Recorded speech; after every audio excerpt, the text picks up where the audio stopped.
Assalamualaikum warahmatullahi wabarakatuh. Waalaikumsalam warahmatullahi wabarakatuh. Halo sobat podcast, kembali lagi bersama saya dan teman saya di Sejarah Islam Berbicara. Kali ini kami akan membahas salah satu sosok yang pemimpin yang paling adil dalam sejarah Islam, yaitu Umar bin Abdul Aziz atau yang sering dijuluki sebagai Khalifah yang kelima. Saya Adi Saputra dan ini teman saya Muhammad Abdan Sakura dengan NIM akhiran 110. dan saya dengan NIM akhir 138. Tapi ini kita tidak cuma membahas hidupnya, melainkan dua lembaga penting yang berkembang di masa pemerintahannya, yaitu apa Mas Abdan? Di lembaga wilayah Al-Hizbah dan lembaga wilayah Al-Muzalim. Al-Hizbah itu apa ya Mas ya? Apakah Al-Hizbah itu sudah ada pada zaman Rasulullah? Ya, betul. Al-Hizbah itu sudah ada sejak zaman Rasulullah Shallallahu Alaihi Wasallam.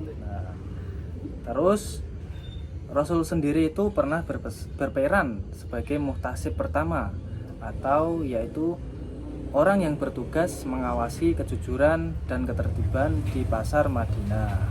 Oh, muktasib itu adalah orang yang bertugas mengawasi ya Mas ya? Iya, betul sekali Mas.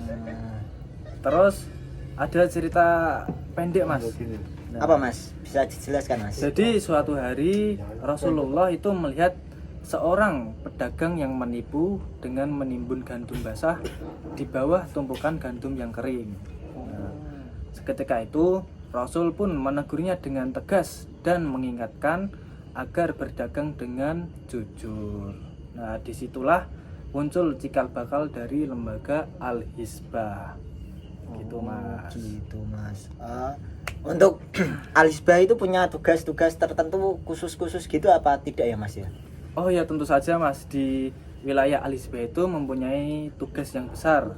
Nah, tugas yang besar ini yaitu bukan cuma mengawasi pasar, tetapi juga mengawasi perilaku masyarakat, moral, etika, dan bahkan urusan ibadah, begitu Mas. Oh, berarti lembaga Al-Hizbah itu tugasnya itu mengawasi ya Mas ya? Iya, Mengawasi lembaga dan juga seseorang untuk beribadah juga diawasi ya Mas ya? Ya, sangat betul sekali untuk gitu. diawasi sekali. Lanjut Mas. Terusnya muhtasib. Nah, Masnya tahu nggak muhtasib itu apa? Muhtasib itu apa Mas? Nah, kalau muhtasib itu seperti petugas Mas. Nah, jadi mereka itu bertugas mengawasi ukuran, timbangan, dan menindak praktik riba, mengontrol kebersihan pasar, serta memastikan kehalalan produk untuk dijual ke pasar tersebut Mas, begitu. Berarti muktasib itu juga mengawasi ya Mas ya? Ya, mengawasi. Betul. Terus bahkan muhtasib itu yang baik itu nggak cuma duduk di kantor saja Mas. Nah, jadi mereka itu turun langsung ke lapangan, jadi melihat langsung kondisi ke lapangan.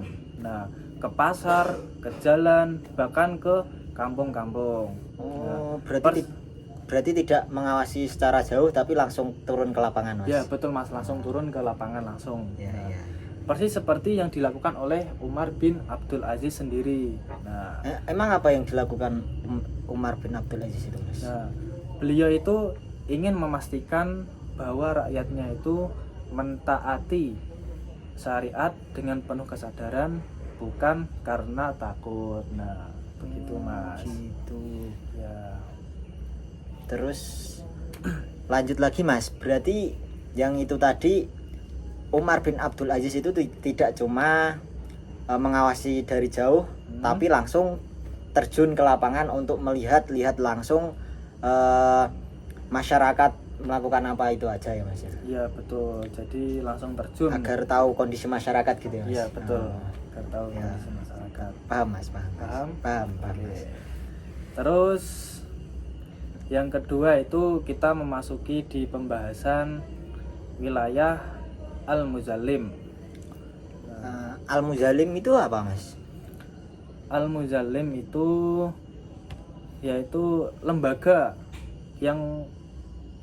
ini pertama kali dirintis oleh Khalifah Abdul Malik bin Marwan, tapi disempurnakan oleh Umar bin Abdul Aziz. Itu Mas. Berarti bukan Umar bin Abdul Aziz yang merintis ya, tapi Umar bin Abdul Aziz itu cuman menyempurnakan dari Khalifah Abdul Malik bin Marwan ya Mas. Ya, betul sekali Mas. Berarti yang mendirikan itu Khalifah Abdul Malik bin Marwan ya Mas. Ya, betul sekali. Untuk jabatannya Umar bin Abdul Aziz di lembaga tersebut itu apa ya Mas? Nah, jadi di lembaga Umar atau di masa Umar bin Abdul Aziz, beliau itu menjabat langsung sebagai Nazir Al-Muzallim. Nah, artinya itu pengawas tertinggi lembaga tersebut. Nah, jadi hebatnya beliau Umar bin Abdul Aziz itu dikenal mengembalikan hak-hak rakyat yang pernah dirampas penguasa sebelumnya, begitu Mas. Gitu Mas. Bahkan di masa Umar bin Abdul Aziz itu harta keluarganya sendiri yang diperoleh dari sumber yang meragukan, beliau kembalikan ke kas negara. Jadi harta-harta keluarga beliau itu kalau dari harta keraguan itu anjing.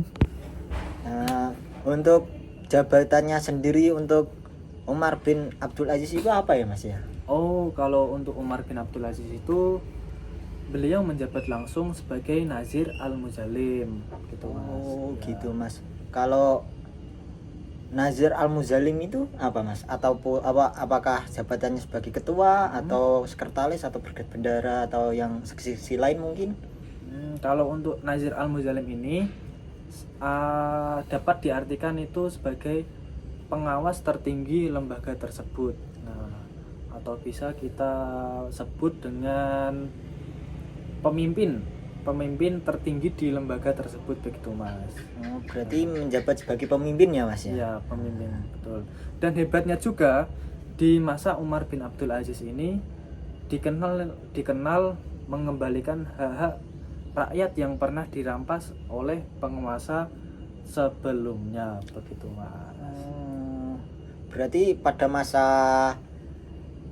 kepemimpinan dia itu sangat tegas ya Mas ya? Ya, sangat tegas sekali Mas, begitu. Bayangkan ya, seorang khalifah yang justru mengoreksi dan memperbaiki kebijakan para penguasa sebelumnya dirinya, bahkan dia itu berani menindak tegas keluarganya sendiri kalau terbukti salah. Nah, begitu Mas. Oh, gitu Mas.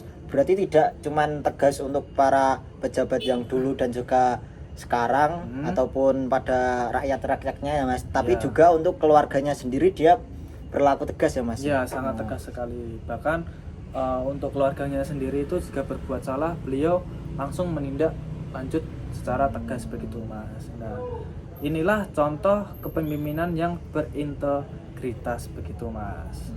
Gitu. Dan tidak lupa lagi di wilayah Al-Muzallim ini berwenang memeriksa perilaku pejabat, mengembalikan hak rakyat yang dirampas, mengawasi zakat dan wakaf, serta mengeksekusi putusan hakim yang tidak bisa dijalankan karena tekanan politik, begitu Mas. Oh, gitu Mas. Jadi gitu ya sobat. Dua lembaga yaitu Hizbah dan Muzallim. Kita bisa lihat bagaimana Umar bin Abdul Aziz itu menata sistem hukum yang adil dan berintegritas. Beliau juga memulai reformasi bukan dari rakyat tapi dari dirinya sendiri dan keluarganya. Ini yang membuat pemerintahannya singkat tapi dikenang sepanjang masa. Kemudian keadilan bukan sekedar aturan tapi cerminan normal seorang pemimpin, dan Umar bin Abdul Aziz. Nah, sobat, semoga kisah ini bisa jadi inspirasi buat kita semua Betul. bahwa setiap kekuasaan sekecil apapun harus dijalankan dengan tanggung jawab dan kejujuran. Terima kasih sudah mendengarkan Sejarah Islam Berbicara. Sampai jumpa di episode berikutnya. Nanti kita bahas apa lagi kita? Kita akan membahas tentang peradilan Islam di kerajaan Indonesia. Oh, berarti masuknya Islam ke Indonesia ya Mas ya? Oke, next time. Next time deh.